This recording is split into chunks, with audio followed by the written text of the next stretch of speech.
Hello friends, जय जगन्नाथ। आज video रे आमे जानिबा कि टोटली भारतर जेतिक स्टेट अच्छी बा राज्य अच्छी सेमानकर कैपिटल कोटा माने राजधानी कोटा एवं सेठी को भाषार प्रचलन करा जाए। तो स्टार्ट करवा आज वीडियो। बिफोर दैट आपन जदि चैनल को सब्सक्राइब करना ताले सब्सक्राइब कर दियंतु एवं लाइक कर दियंतु। तो चलतु वीडियो स्टार्ट करवा।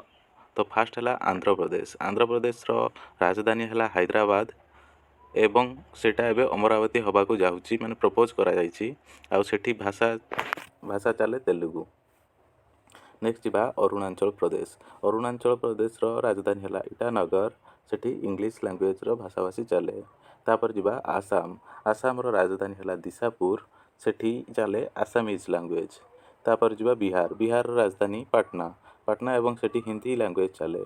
तापर छत्तीसगढ़। छत्तीसगढ़ रो राजधानी रायपुर एवं सेठी छत्तीसगढ़ी लैंग्वेज चले। तापर जीवा गोवा। गोवा रो राजधानी है पणजी एवं सेठी कोंकणी लैंग्वेज चले। तापर जीवा गुजरात। गुजरात रो राजधानी गांधीनगर। सेठी गुजराती लैंग्वेज चले। तापर जीवा हरियाणा। हरियाणा रो राजधानी है चंडीगढ़। सेठी हरियाणवी लैंग्वेज कथबार्ता करा जाए। तापर जीवा हिमाचल प्रदेश। हिमाचल प्रदेश रो राजधानी है शिमला। सेठी हिंदी लैंग्वेज चले। तापर जीवा जम्मू एंड कश्मीर। सेठिकार राजधानी है श्रीनगर। सेठी जम्मू सेठी उर्दू लैंग्वेज रो चल प्रचल उर्दू लैंग्वेज कह जाए। तापर जीवा झारखंड। झारखंड रो राजधानी है रांची। सेठी हिंदी लैंग्वेज कह जाए। तापर जीवा कर्नाटक। कर्नाटक रो राजधानी बेंगलुरु। सेठी कन्नड़ भाषा कह जाए। तापर जीवा केरला। केरला रो राजधानी त्रिवेंद्रम।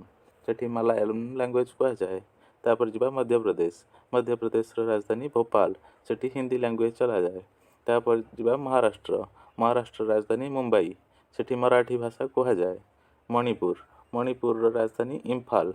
सेठी कह जाए मणिपुरी। मेघालय। मेघालय रो राजधानी शिलोंग। सेठी इंग्लिश लैंग्वेज कह जाए। मिजोराम। मिजोराम आइजवाल। सेठी मिजो लैंग्वेज कह जाए। तापर जो नागालैंड। नागालैंड रो राजधानी कोहिमा। सेठी इंग्लिश लैंग्वेज कह जाए। तापर जो ओडिशा। ओडिशा है राजधानी भुवनेश्वर। सेठी ओडिया लैंग्वेज कह जाए। तापर जो पंजाब। पंजाब रो राजधानी है चंडीगढ़। सेठी पंजाबी लैंग्वेज कह जाए। तापर जो राजस्थान। राजस्थान राजधानी है जयपुर। सेठी हिंदी लैंग्वेज कह जाए। सिक्किम। सिक्किम रो राजधानी है गैंगटॉक। सेठी नेपाली लैंग्वेज कह जाए। तापर जो तमिलनाडु। तमिलनाडु रो राजधानी चेन्नई। सेठी तमिल लैंग्वेज कह जाए। तेलंगाना। तेलंगाना रो राजधानी हैदराबाद। सेठी तेलुगु एवं उर्दू लैंग्वेज कह जाए। त्रिपुरा रो राजधानी है अगरतला। सेठी कोकोबोरो एवं बेंगलियन लैंग्वेज कह जाए। तापर जो उत्तर प्रदेश। उत्तर प्रदेश रो राजधानी है लखनऊ। सेठी हिंदी लैंग्वेज कह जाए। उत्तराखंड। उत्तराखंड रो राजधानी है देहरादून। सेठी हिंदी लैंग्वेज कह जाए। वेस्ट बेंगल। वेस्ट बेंगल रो राजधानी है कोलकाता। सेठी बेंगली लैंग्वेज कह जाए।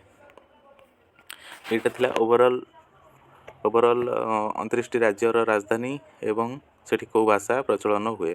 आपण वीडियो टी लाइक करंतु एवं संग मानक सहित शेयर करंतु। जय जगन्नाथ।